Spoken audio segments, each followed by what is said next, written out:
Ini yang waktu lu ngajak gua berantem. Ini menurut gua luar biasa sekali.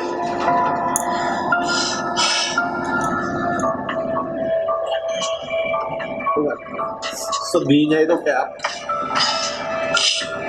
Lu boleh gak setuju apa yang gua kerjakan? Karena semangat mereka itu Gua merasa berdosa banget. lu yakin mereka nggak bisa.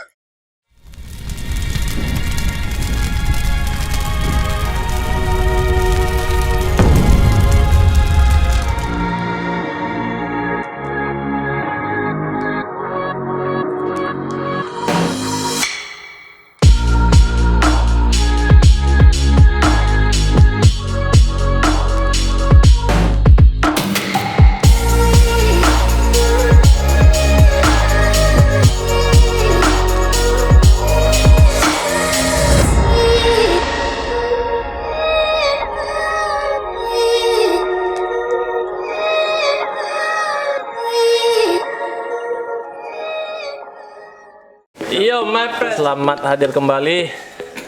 Kita bertemu kembali di sini bersama Macchiato. Macchiato adalah sebuah obrolan tentang seputaran tato. Di sini lu bisa konsultasi, lu bisa curhat, lu bisa klarifikasi dan lain-lain seputaran tato. Kita siap membantu kalian semua. Dan hari ini saya bersama bintang tamu Ali. Ali itu tato artis dari Bali dan hari ini dia bersedia untuk kesini. Pasti ada obrolan penting buat kalian tahu semuanya ini. Oke, jadi kita nggak buang waktu lama dan kita langsung mulai. Halo bro. Halo. Nah, ini menarik sekali karena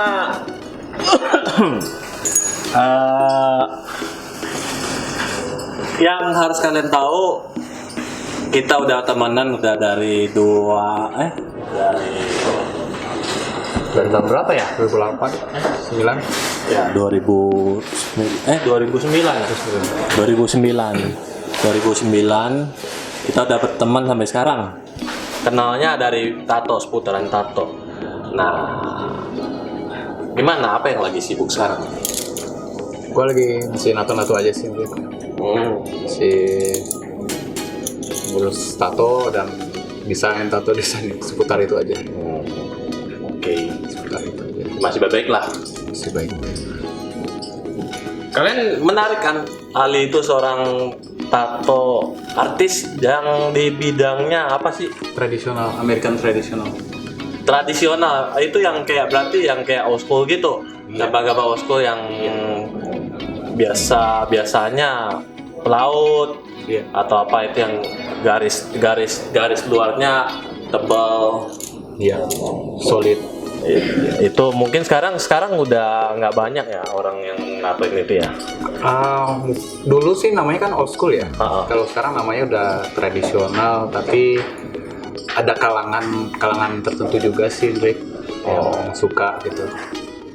Jadi kan semua orang kan beda-beda style yang dia pengen ditato ini, tapi kayaknya di Indonesia sih nggak terlalu banyak sih. Oke. Jadi udah jarang sekali tato artis yang mau ngambil spesialis ini karena peminatnya udah berkurang juga sih, pada beralih ke realis apa gitu. Iya betul. Ya. So, kita langsung ke ini aja. Apa yang lu perlakukan? Apa yang lu lakukan selama ini?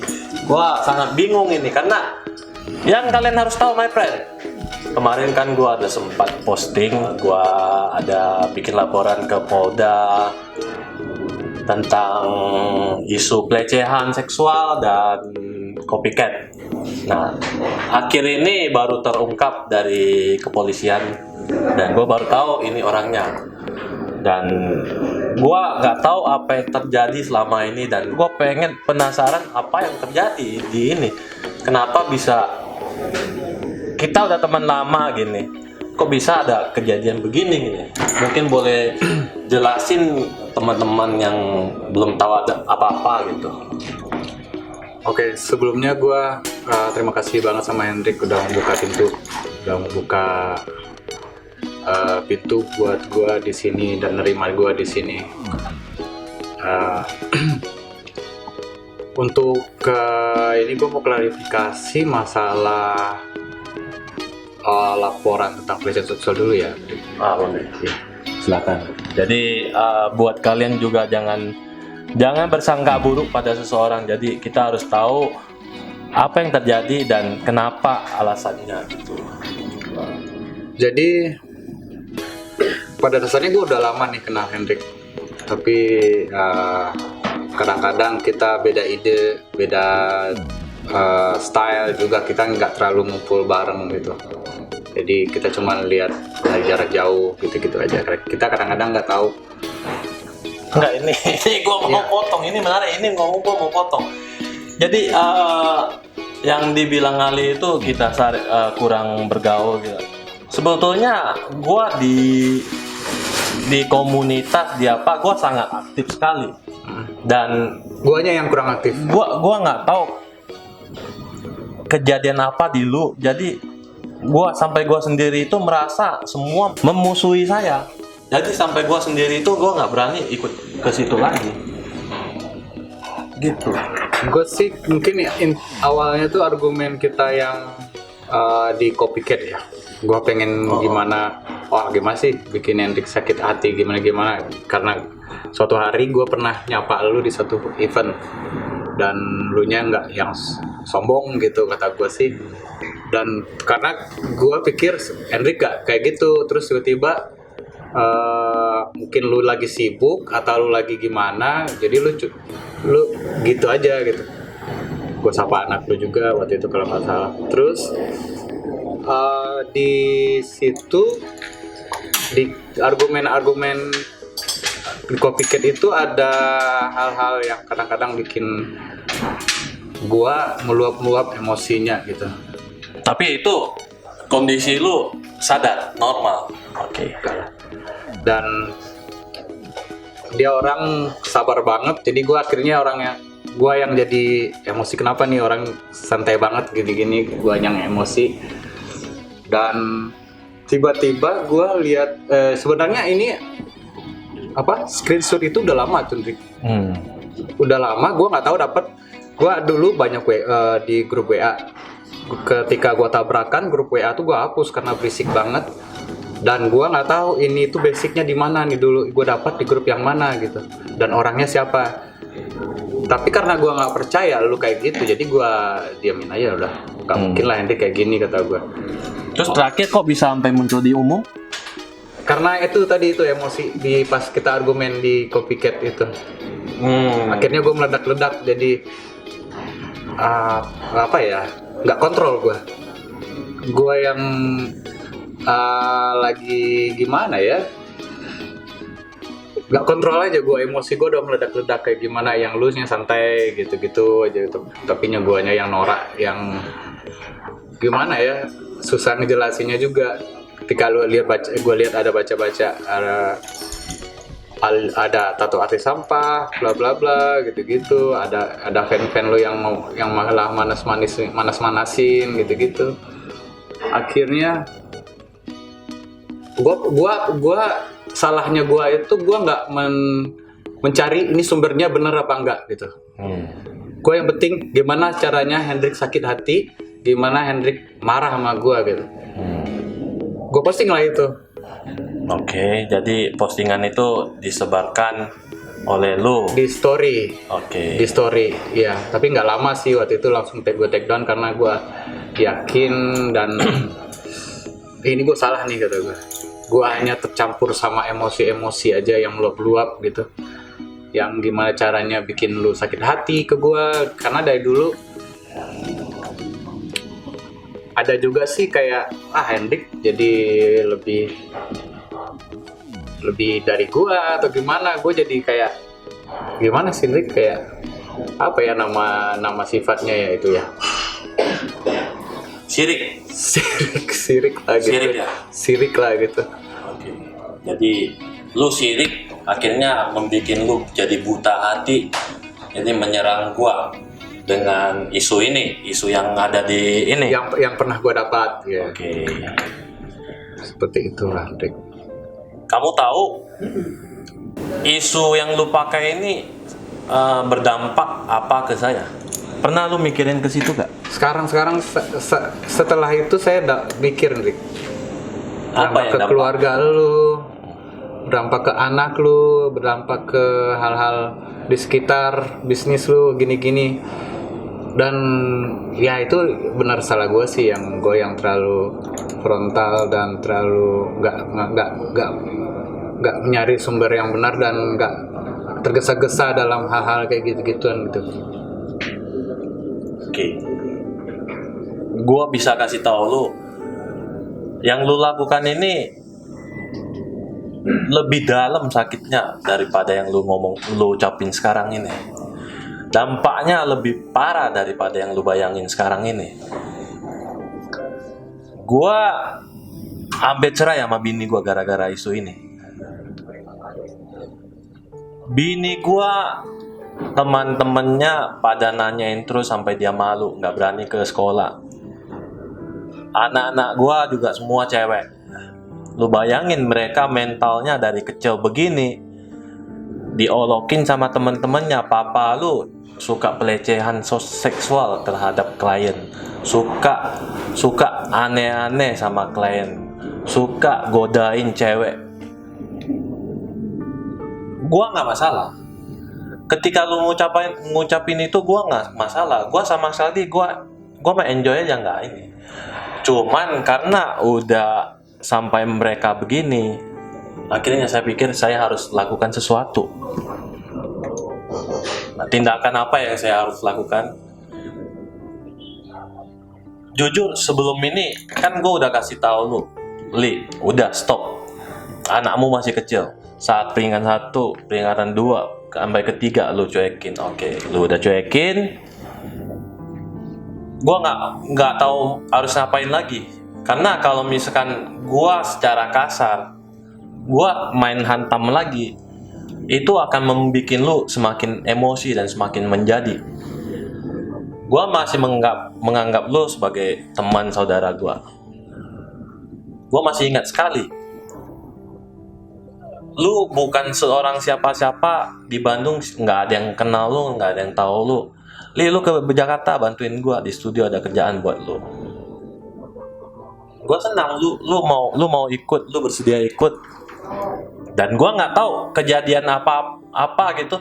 Tahu-tahu lu cabut dari gue. Nah, habis itu lu gabung ke Mangga 2. Mangga 2 Square. Nah, sejak itu hubungan kita itu udah beda. Itu gua sampai sekarang hari ini gua nggak tahu apa yang terjadi. Dan lu dari situ lu udah ngekorin gua. Itu udah 11 tahun. 11 tahun. Gua nahan itu 11 tahun. Gua mau hilangin lu, gua mau jelekin lu, gua mau jahatin lu, itu gampang banget. Tapi saya pikir itu nggak ada gunanya. Buat apa? Kejahatan dibalas kejahatan itu nggak akan habisnya. Kalau misalnya dengan kesempatan ini, kalau gua boleh tahu apa yang terjadi selama ini gitu.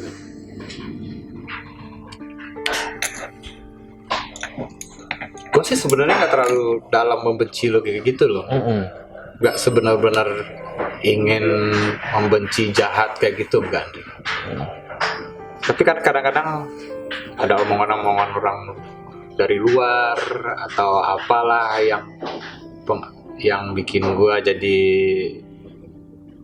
apa ya, biarin aja deh, ntar gimana aja, pasti bakal berantem lagi, bakal gini lagi, karena kita nggak apa ya namanya ya,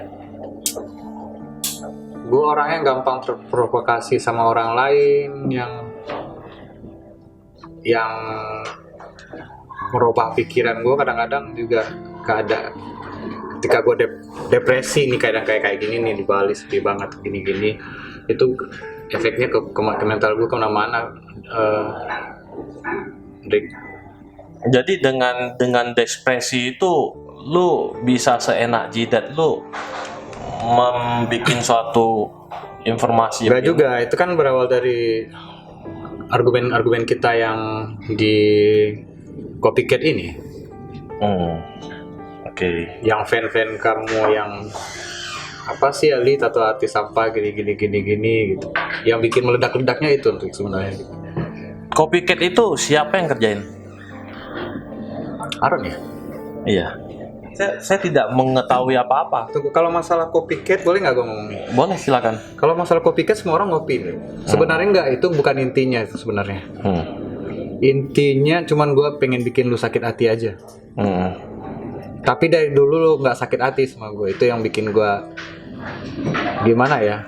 Gua sama siapapun tidak akan sakit hati. Kalau copycat, semua orang copy, apalagi tradisional ya. Seperti style gue itu tuh copy, Pak. Dari apa semuanya, kita cuma membangun karakternya dengan dari garis, warna. Jadi nggak apapun bisnis pun ngopi dari bisnis lain kan. Jadi karena kalau masalah copycat itu gue nggak terlalu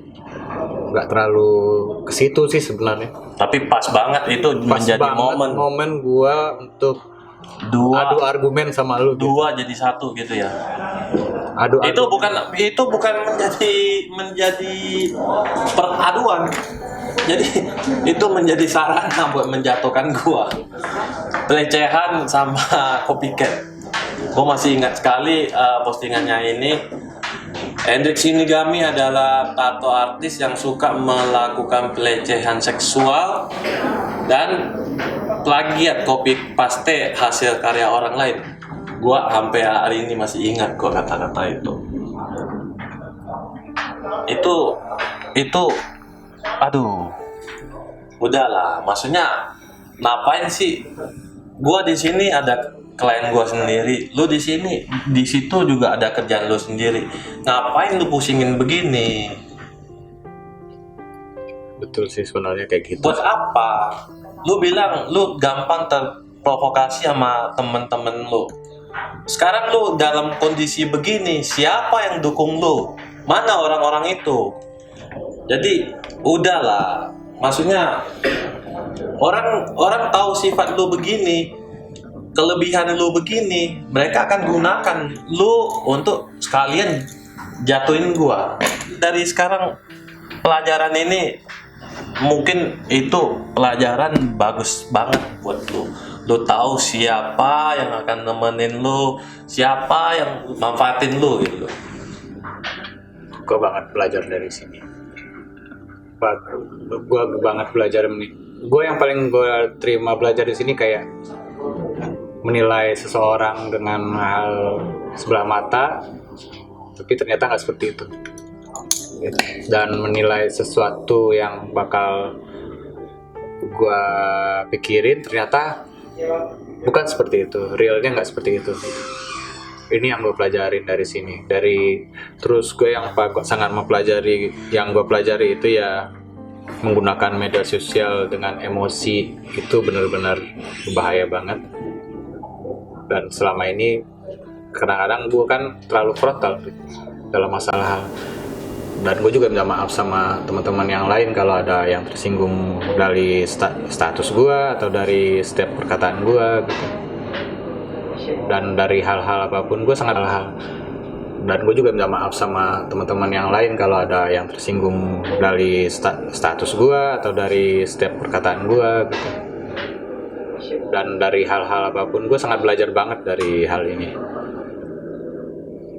Gue bisa aja nggak cuekin lu, diamin lu, tapi bakal banyak yang akan terjadi sampai bahkan sekelas presiden kita aja lu nyinyirin Scorpion. Buat apa gitu coba? Kalau semua orang kayak begini, hancur lah negara ini. Lu takut disaingin, tapi lu nggak berusaha, lu malah bikin yang kayak gini-gini. Buat apa? Lu kalau mau bersaing, ayo gue silakan. Ini yang paling bikin gue sakit hati. Gua bikin baksos untuk anak-anak. Pas gua lagi kumpulin dana, kumpulin barang-barang dan segala, bisa-bisanya lu ngajak gua berantem, naik bikin ring, bikin apa. Itu sangat tidak manusiawi. Sekarang gini deh. Lu mau ngajak gua battle, gua nggak masalah. Lu mau kapanpun gua ayo. Tapi gua ngerti sifat lu. Kalau gua iyain, siapa menang siapa kalah pun nggak akan berhenti sampai di situ. Gua layanin lu. Gua kalau menang, lu tidak akan puas. Gua kalah, lu akan bilang gua curang. Gua bla bla bla. Jadi buat apa? Lagian gua nggak butuh siapa menang siapa kalahnya dari pertandingan ini. Sebuah seni tato itu bukan untuk ditandingin. Gua bikin gambar ini sama lu bikin gambar ini, kita masing-masing punya penggemar sendiri. Apa yang mau diaduin? Nggak bisa. Apa yang mau diaduin? Aduin lu lebih jago. Makanya dari situ gua bilang, lu kalau mau adu sama gua, ayo kita adu. Kita kumpulin dana. Itu lebih bermanfaat buat orang-orang lain. Dan satu, kalau lu lihat gua sekarang sampai saat begini, yang semua yang gua dapat, fans, follower, semua itu, lu udah tahu itu sifat gua itu seperti kayak apa. Lu nggak usah dengerin orang deh. Lu secara logika lu pikir sendiri. Kalau misalkan gua sombong, gua aku, ada nggak yang mau like foto gua? Ada nggak yang mau komentarin foto gua? Sangat logik itu.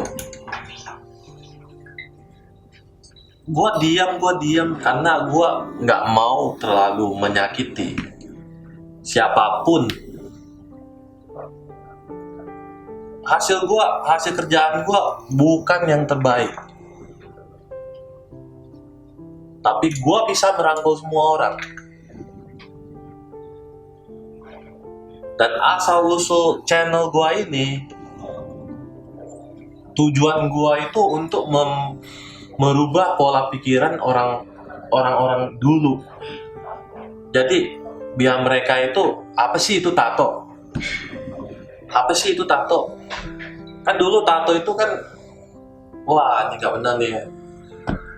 Semenjak ada channel gua, lu lihat di studio mana yang gak rame?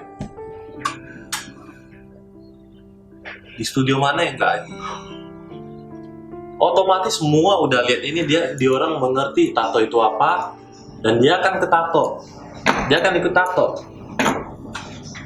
Kalau lu mikir gue bikin channel lah inilah untuk gue sendiri, lu salah.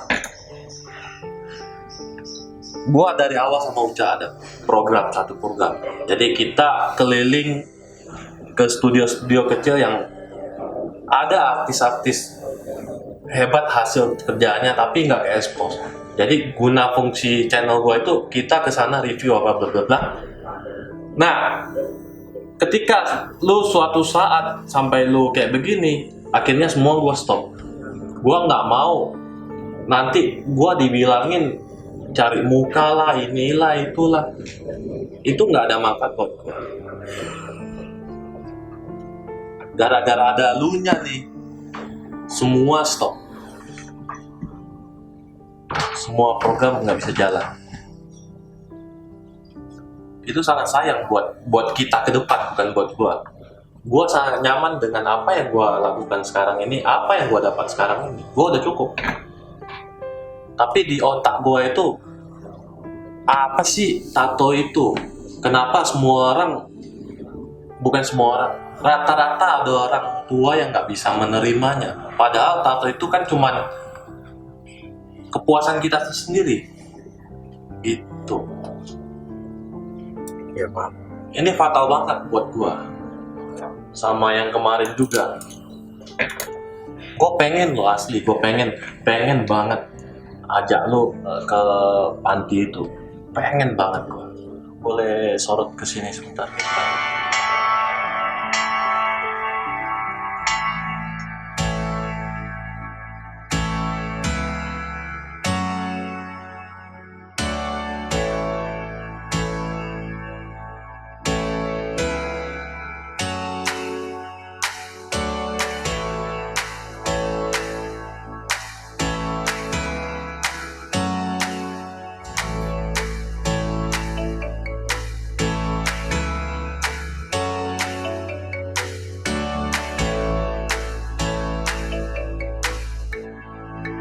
Hello my friend.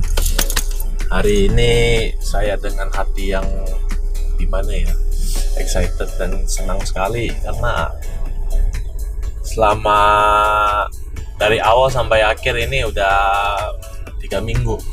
Kita prepare ini udah 3 minggu dan hari ini hari H. Hari H yang bikin tegang. Dari pagi saya jam 6.20 udah bangun ngambilin ini itu lagi, dan ini menuju ke salah satu panti asuhan yang ada di Cipayung. Panti itu kemarin saya survei ya, situlah yang paling saya gimana ya, lebih menyentuh hati saya untuk sumbang di sana. Di sana dari umur 0 balita itu 0 sampai 1 itu ada kurang lebih 17 orang. Umur 1 sampai 3 itu ada 19 orang. Dan 3 tahun ke atas itu kurang lebih sekitar 55 orang. Dan anak-anak kecil di sana itu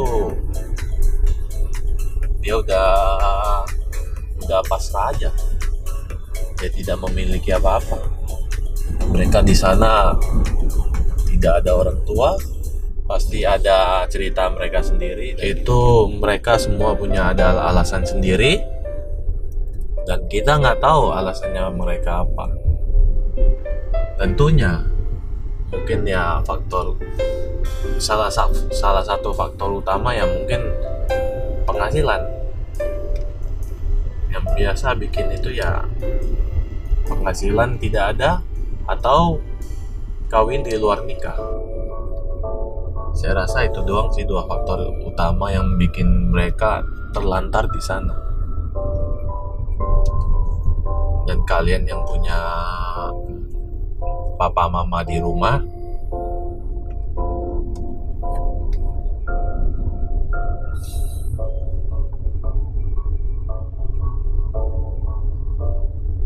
sebaiknya bersyukur.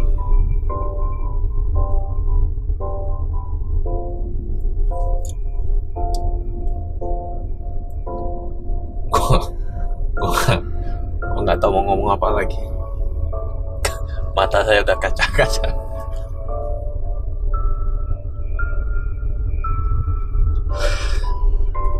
Nah, itulah hidup. Mau gimana?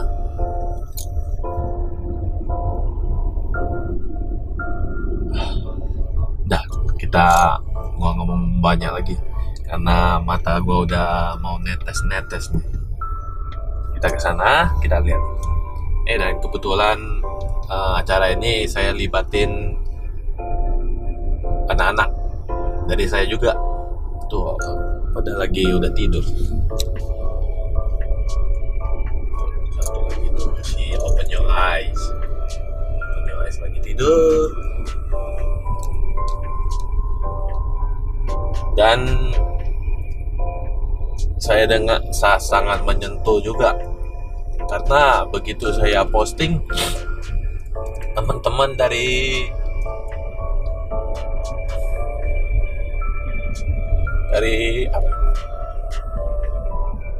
berbagai dari seluruh Nusantara sampai kirim bahan pangan, buku, baju, mainan ke studio.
lakukan.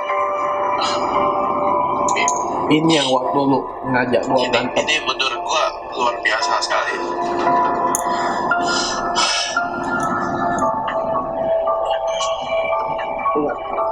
Sedihnya itu kayak lu boleh nggak setuju apa yang gua kerjakan. Karena semangat mereka itu, Gua merasa berdosa banget. kamu yakin mereka nggak bisa ke sini, tapi niatnya itu sampai kirim barang ke sini. Artinya kerja keras gua selama 3 minggu ini gak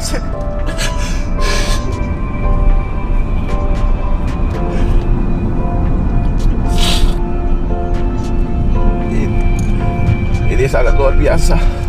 Ada beberapa teman gua yang maksudnya mereka menunjukkan sikapnya itu tidak setuju gua bikin bakso gini karena alasannya tidak tepat sasaran.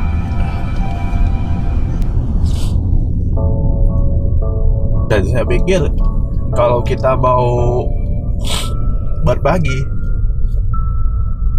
mestinya udah ikhlas, jangan pikirin itu.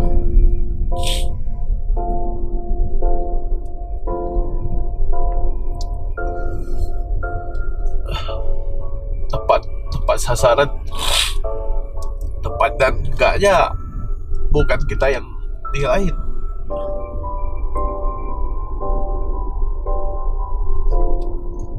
Kita udah bersedia, kita udah melakukan itu dan ikhlas saja. Lagi juga saya nggak minta duit, saya nggak minta lu paksa untuk harus ikut partisipasi. Gua cuma minta kalau misalkan lu ada rezeki lebih, ada uang, ada baju bekas, ada buku mainan yang layak dipakai tapi udah nggak kepake, mungkin lu boleh sumbangin ke sini. Apakah gua salah itu? Ada juga yang bilang gua pamer. Apa yang mau dipamerin? Kecuali gua nunjukin kekayaan gua apa, motor, mobil, foto tato, hasil kerjaan gua, itu baru gua pamer. Kalau gua ajakan begitu lu bilang gua pamer, lu salah apa gimana?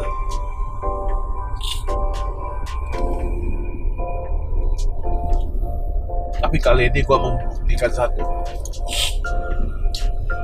dunia ini orang baik masih ada.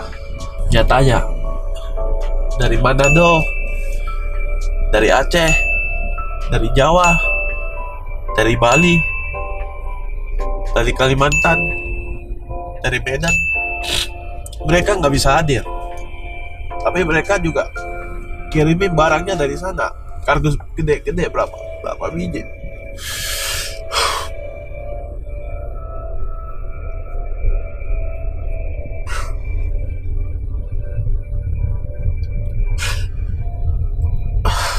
Luar biasa, kalian luar biasa. Gua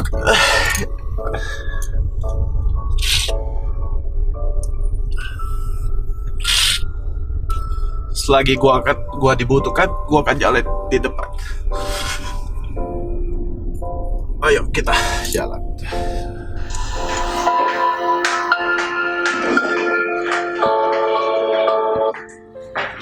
Ini yang waktu lu nyinyirin gua, lu pengen ngajak berantem. Gua nggak benci. Dari awal pun gua udah bilang gua nggak benci, gua nggak dendam sama lu. Gua sedih.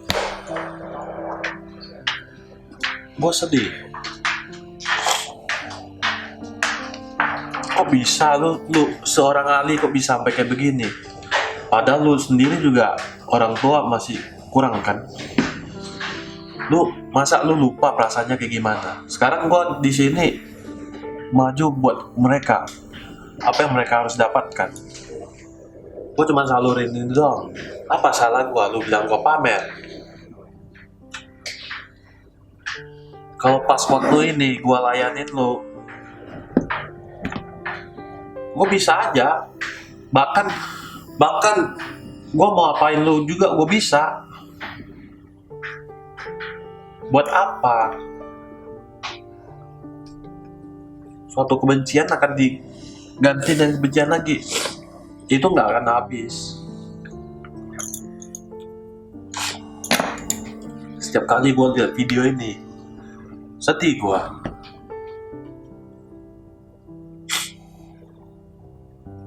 Tolonglah. Gue merasa bersalah banget kesini nih. Melihat video itu kayak gue terpukul banget.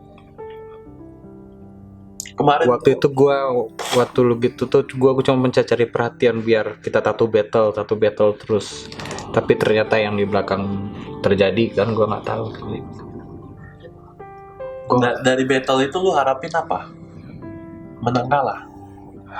Gue udah bilang lu, Li, lu menang. Gue bukan lawan lu. Gue pernah japri begitu gak? Gue bilang.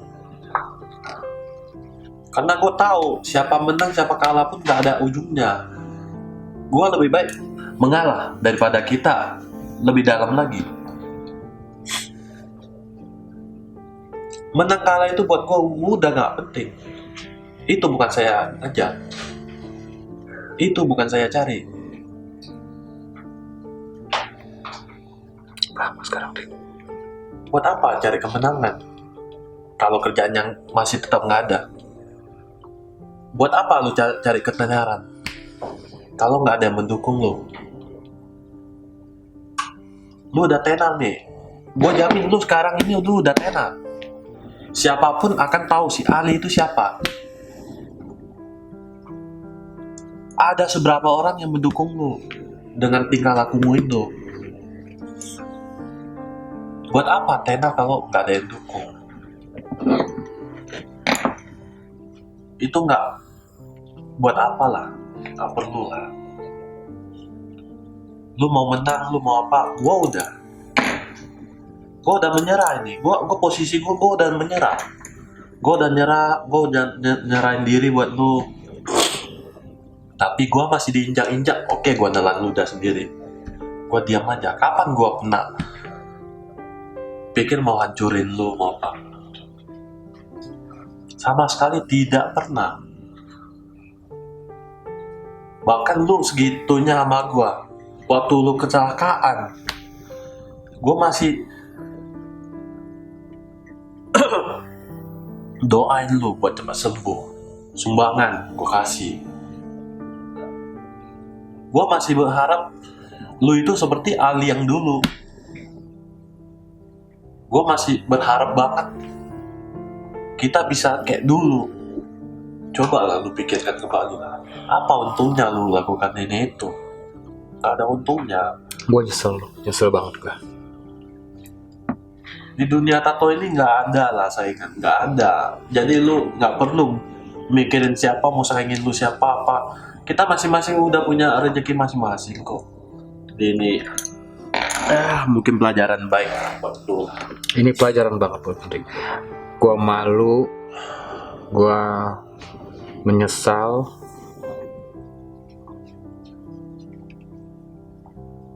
gue gak tau, gue udah goblok, gue udah kayak. Gue masih menerima lu kapanpun kok. Kemarin gue ke Bali lu, gue gak ada yang halangin lu. Lu mau ngomong apa? Gue dengerin.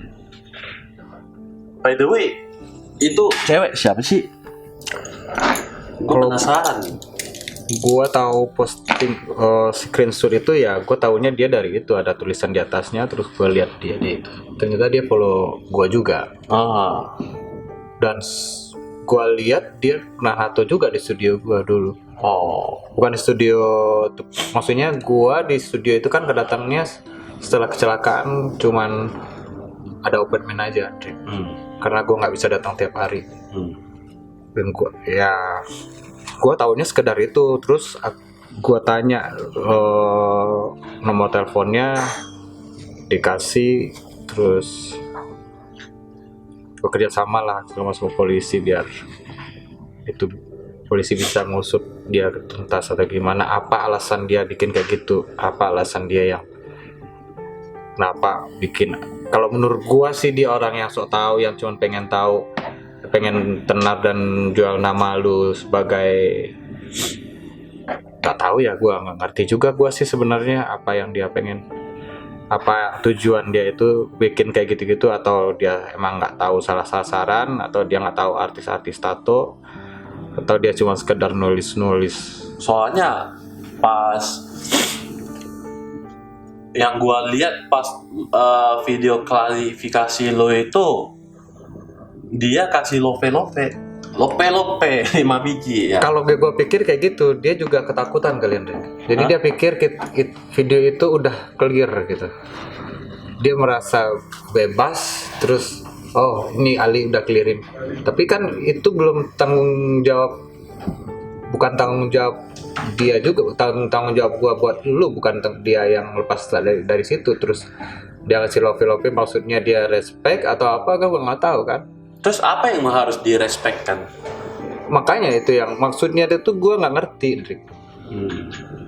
Soalnya yang sebelumnya kan gue pernah ini kontak apa segala Sama dia. manajer gue yang kontak.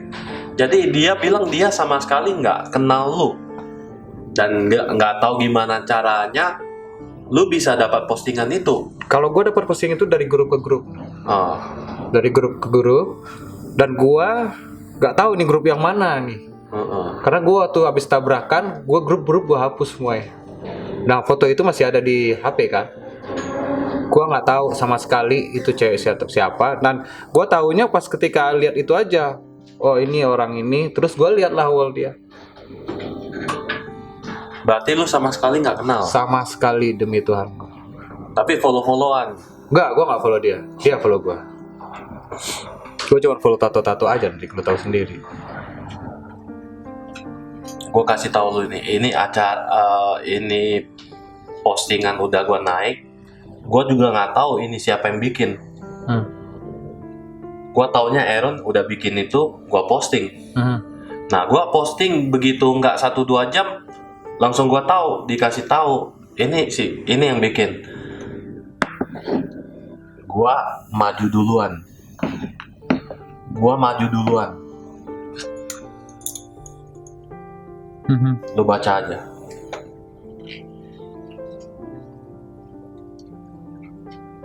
Gue udah minta maaf ya, gue udah baik-baikan ke dia. Bukan salah gue loh, ini perkara ini bukan salah gue loh. Gue udah minta maaf.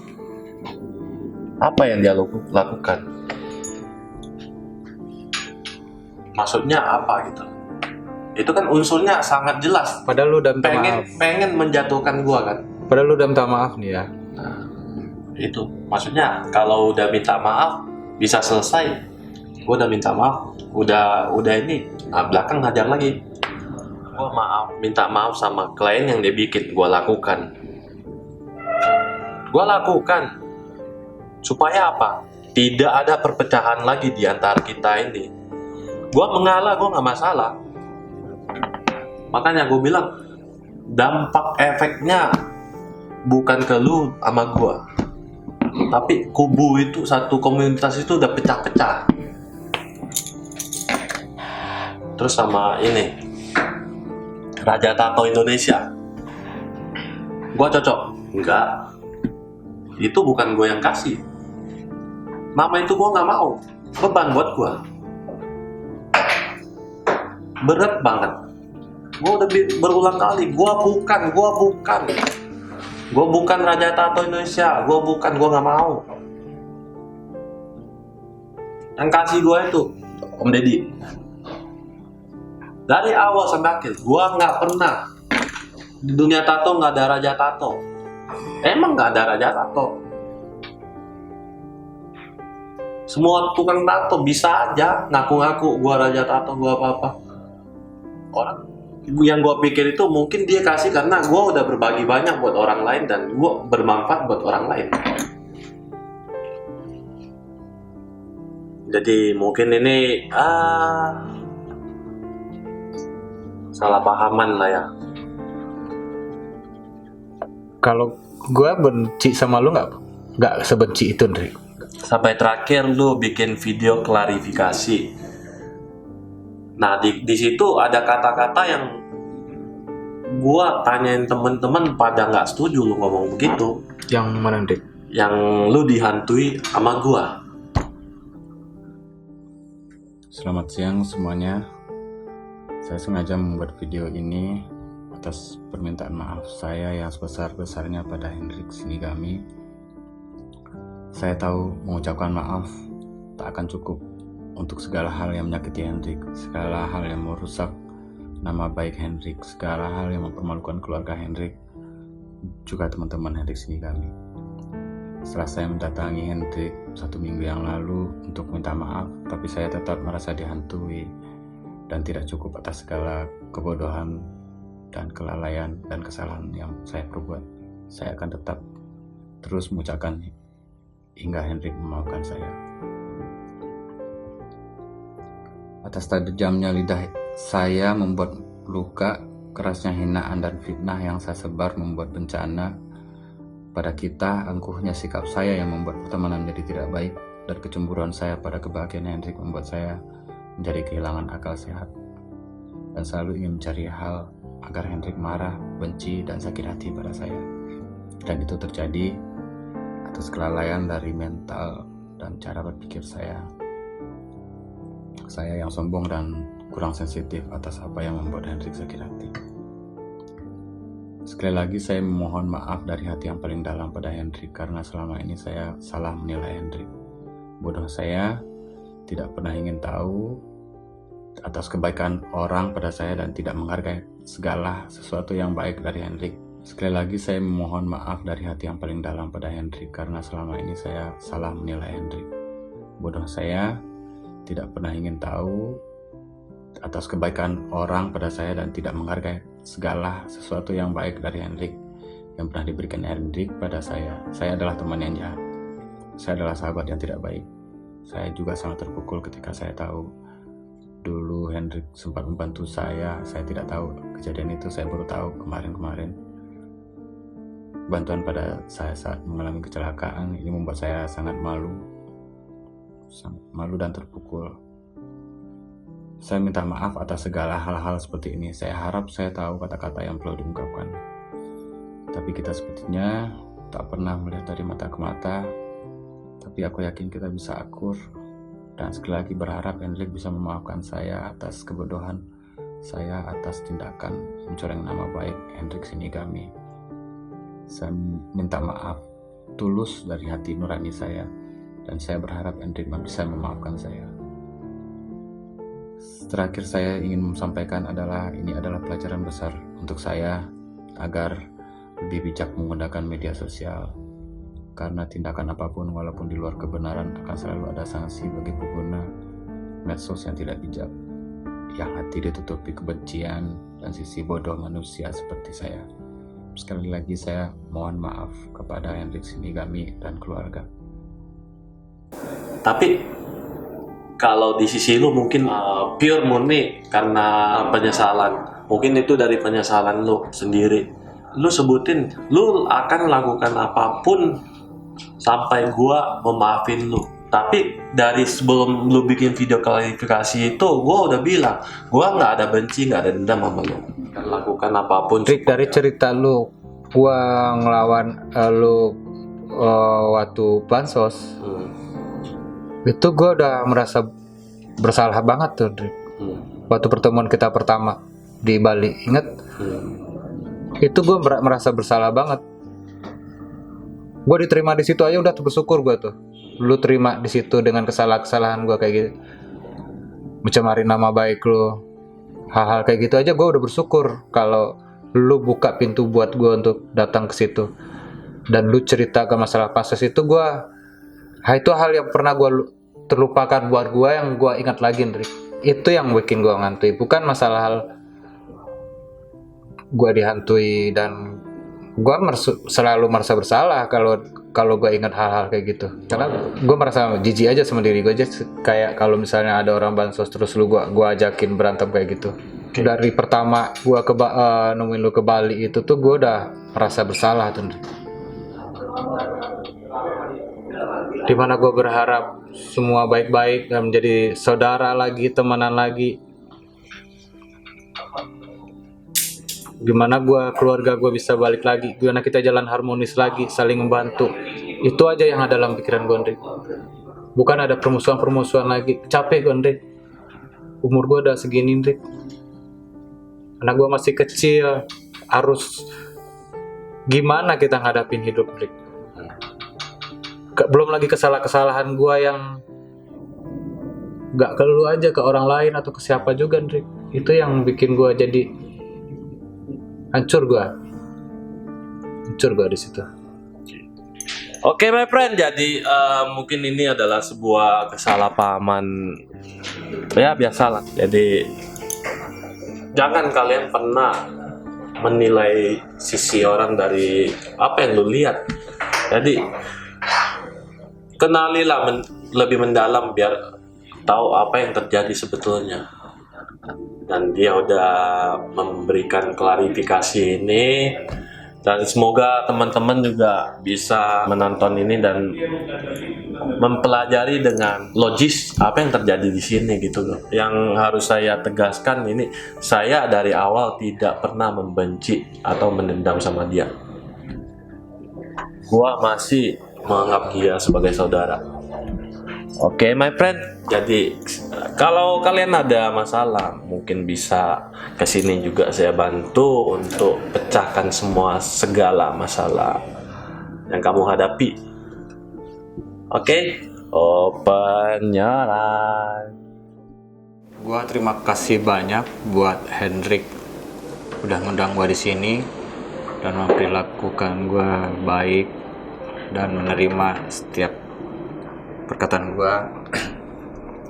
Pertama, ini pelajaran banget buat gua untuk lebih dewasa menggunakan media sosial, lebih bijak untuk menggunakan media sosial. Jangan melakukannya saat emosi, atau lu saat mabuk, atau lu saat lagi ngapain. Dan gua minta maaf atas segala kelakuan dan ungkapan gua, tulisan gua, dan buat teman-teman yang lain juga yang pernah gua bacotin, gua minta maaf sebesar-besarnya. Ini pelajaran baik buat gua, pelajaran baik buat teman-teman di rumah juga, pelajaran baik buat semua orang yang nonton ini. Karena media sosial, karena kejadian ini gue bisa mengedukasi diri gue sendiri. Karena kejadian ini gue bisa belajar dari hal-hal pahit, dari hal-hal efek-efek dari segala tindakan dan kelakuan yang pernah gue lakuin di media sosial. Omongan-omongan yang gak enak di hati atau gimana pun juga. Gue terima kasih udah diberi kesempatan, dan ini edukasi buat diri gue sendiri, buat teman-teman di rumah juga, buat teman-teman yang lain juga.